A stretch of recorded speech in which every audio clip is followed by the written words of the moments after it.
Yesterday, I made a very amped up video about Chuck Schumer's offer to the Republicans to end the government shutdown. I admit I was very pissed when I made it. And I posted it, and within a couple of minutes, Heather Cox Richardson had posted her take, which disagreed with mine. And my comments were flooded with people who were like, listen to the PhD.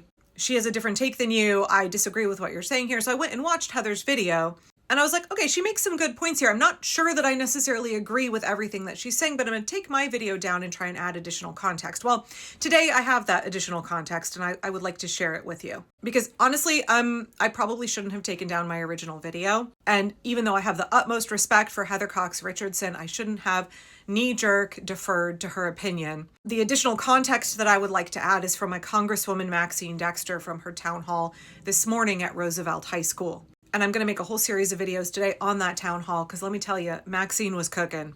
That was a side of Maxine that I have not seen. I've been seeing it like slowly emerge. Yeah, she has become a congresswoman who is not afraid to speak her mind and advocate for her constituents. And anyway, okay, let's get into what she said, though, around this issue of Chuck Schumer yesterday going to the Republicans and saying, hey, guys, if you just give us a 1-year extension on the ACA credits and you allow us to form a bipartisan committee to explore affordable health care, then we'll go ahead and concede all of our other demands and we'll reopen the government. And my immediate take was like, this is Chuck caving. This is a bad move. Why would your opening offer be like below your minimum desire, especially with no element to limit Donald Trump's rescission powers? It just seemed real bad. And I had some thoughts about what Chuck's motivation might have been, but I didn't have any concrete evidence, so I didn't discuss them in my original video. But Heather Cox Richardson came out very quickly after my video with a take that was like, you guys don't understand what's happening. This was actually a really good move, and it forces Republicans to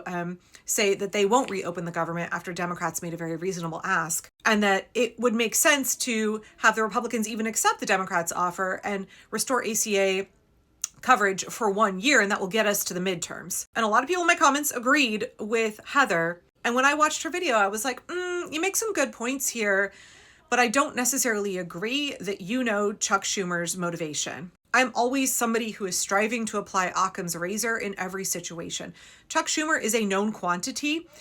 He has a very well-documented history of how he behaves. And he makes decisions, in my humble opinion, not on behalf of the American people and not on behalf of the preservation and restoration of democracy, but rather in the interest of his wealthy donors, in the interest of the corporations, of the PACs that fund him. We have seen this time and time again throughout his history. He is also known for his timidity and his we'll just let it all shake out and this will all get turned over in the midterms. We'll fix it, right? There's a reason that so many people call Chuck Schumer controlled opposition. So to hear Heather say oh no, this was a really smart move on his part. He did it because it's going to restore those ACA benefits for Americans for 1 year. And that gives Democrats a chance to get to the midterms and then renegotiate. I was like, I think that you are ascribing a motivation that you would have if you're superimposing a motivation that you would have onto what went down.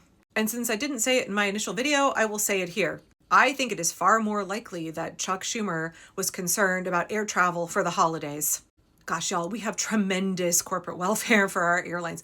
We spend billions and billions of dollars bailing out airlines every year. So my initial suspicion was this is actually far more about the businesses who are concerned that people are not going to be traveling for the holidays. This is far more about the airlines being concerned because Chuck Schumer operates in alignment with corporate interest, with wealthy interest, than with the working class. He doesn't even understand us at all. He has a made-up family in his head, the Baileys. Again, if you have not seen John Oliver's piece on Chuck Schumer and the Baileys, go watch it. I promise you, you will be horrified and also educated. You will get a little window into the mind of Chuck Schumer. And so for me, again, this is entirely a suspicion. I have no evidence to back it up. I'm just looking at his past behavior. I was like, this earnestness to reopen the government, giving this tremendous lowball offer, giving up so many of the things that we have all been holding out for during this shutdown. Yeah, this is about the airlines. This is about the holiday season. This is about all of the wealthy donors in his ear who are like, hurry up and reopen the government. That's my suspicion. But I took my video down and I was like, I'm going to listen to what Heather's saying. I'm going to listen to what a couple other people are saying. And it's okay to change our minds. It's okay to have a difference of opinion. First of all, if I put my video back up, which I'm thinking about doing, Heather and I are allowed to disagree. I still have the utmost respect for her. We don't have to align on every issue. Definitely not the issue of what Chuck Schumer's opinion and motivation is. Whether this ended up being a good move and put Republicans on the spot or not, I'm not sure still that was the intention of this action. So that's sort of where my head was at as I went into this town hall this morning with Maxine. And the very first question that she got, I'm going to have to put on my glasses because this is my notes. I take tons of notes at town halls and I want to make sure that I'm quoting Maxine accurately. So the very first question was from a student at Roosevelt High School named Ian. They asked if Maxine would take a stand to make sure that the subsidies don't expire. Maxine said that House Democrats have been speaking with federal employees who are overwhelmingly in support of what the Democrats are doing to hold the line. She said, federal employees are proud for us to take a stand and not fold on subsidies. What we're hearing from federal employees is do not cave. You would have put us through all of this for nothing. Healthcare is a human right, she said. We have to hold the line and we have to fight for more. We cannot take the status quo as being enough. Democrats in the House are very firm and, quote, we are worried about the Senate because the Senate tends to be less. And then she was like, well, I can't say these are my colleagues. Can't say exactly what I think. She kind of waffled a little bit there. She said, this is a problem, but not with our senators. It's not a problem with Ron and Jeff here from Oregon, but other senators, including Senator Schumer. She said, we worry about whether he is going to give in. She said, House members from the Democratic Party have been meeting with senators from the Democratic Party and saying, do not cave. They've been meeting with them all week. She mentioned she had a meeting with Senator Padilla. So immediately my ears are perking up like, oh, she's using this language, do not cave, hold the line. House Democrats are concerned about Chuck Schumer's leadership and about whether or not he's going to fold. And then we got the second question of the town hall. Someone said, Chuck Schumer had this proposal yesterday to lift the shutdown if the Republicans would agree to a one-year extension of the ACA. That's a tactic to get Republicans to say that they're for this or they're against this. And that would also allow for a relief for SNAP benefits. How do you balance the idea of caving with making sure that people get their SNAP benefits? How do you do that calculus? And I'm going to quote Maxine here. I'm not sure that I believe that a one-year extension of the one-year premiums gets us there. A one-year extension is a win for the Republicans.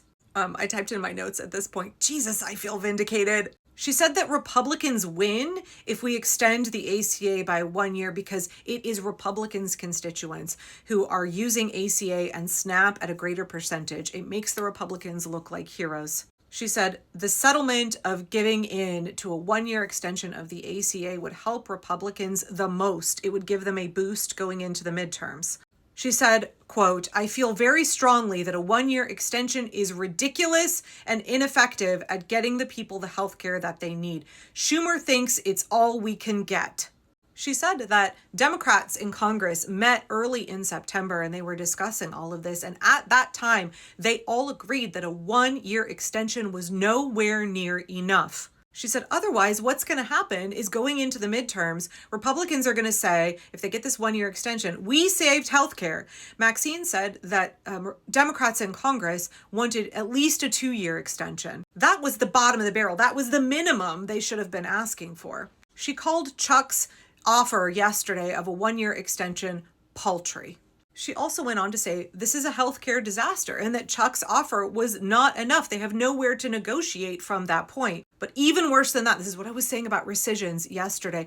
They have no guarantee that Donald Trump will not decide to go against whatever agreement they make with the Republicans and deny ACA funding. Republicans are refusing to hold Donald Trump accountable. They're not doing anything to rein in his lawlessness. And so any kind of agreement with Republicans that doesn't put constraints on Donald Trump's ability to just decide to say, no, I'm not going to fund that. No, I'm not going to do that after all, is mediocre and ineffective.